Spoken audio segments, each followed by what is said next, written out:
Donc voilà, moi je vais vous parler de Samakaraki, le talent est une fiction. Samakaraki, le talent est une fiction, déconstruire les mythes de la réussite et du mérite. Donc le quatrième de couverture, qu'est-ce qu'il nous dit? Si le talent comme capacité innée ne repose sur aucune réalité scientifique, il nous est difficile de renoncer à cette fiction. Pourtant, invoquer un ingrédient magique pour expliquer que certains échouent quand d'autres réussissent n'est pas sans conséquence. À partir des dernières données de la recherche, en s'appuyant sur des figures de la culture populaire, Samakaraki, docteur en neurosciences, explore les mythes qui sous-tendent notre rapport au mérite et met au jour les facteurs sociaux, culturels ou individuels qui permettent de développer des compétences hors du commun. L'autrice invite à réfléchir, dans un monde obsédé par le résultat, au modèle de société auquel nous aspirons, aux réalisations collectives, à la liberté et au plaisir.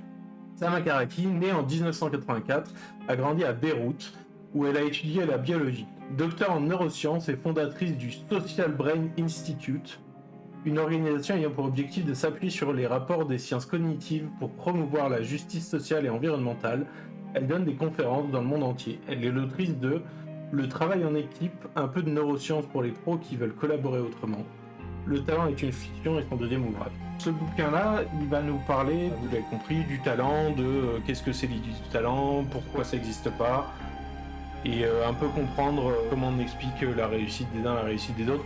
Alors, c'est surtout un truc social, mais l'approche scientifique est vraiment une approche qui permet de revoir certains prêts-à-penser, soit les disqualifier complètement, soit se dire qu'il y a un fond de vérité, mais qu'il y a une grosse nuance à glisser, voilà.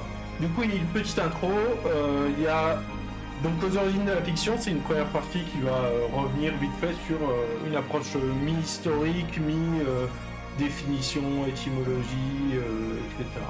Ensuite, il y a une deuxième partie, le talent dans les gènes, donc c'est toute une approche sur la partie génétique, il y a des gens qui pensent que l'intelligence, ça se transmet génétiquement. C'est beaucoup penser autour de l'intelligence, mais en réalité, c'est pas que ça adresse aussi d'autres sujets dans le cadre du talent. Puis il y a une troisième partie qui s'appelle le talent dans la sueur. Donc voilà, le classique quand on veut on peut. Quatrième partie qui s'appelle le talent dans la perception de soi. On en a déjà un peu parlé dans le bouquin précédent avec Nicolas Framont, où il était question de retrouver une confiance de classe. Et puis, dernière partie, vers de nouveaux récits, qui est grosso modo récap, conclusion, autant c'est un peu large, quoi. Les étoiles, on ne les désire pas. Alors, de ce que j'ai compris en la lisant, c'est que ça faisait un peu ref à Nietzsche, mais moi je connais pas Nietzsche. Donc j'ai pas la ref. Il y a cette idée que le talent c'est réservé à certains domaines, c'est-à-dire que le talent c'est un truc déjà un peu subjectif dans la mesure où, selon la société, selon ce qu'on y valorise, on va parler de talent ou pas. Si vous savez très bien faire à manger, c'est un talent. Si vous savez très bien nettoyer, bon, c'est pas vraiment un talent, quoi. Vous travaillez, quoi, vous savez faire.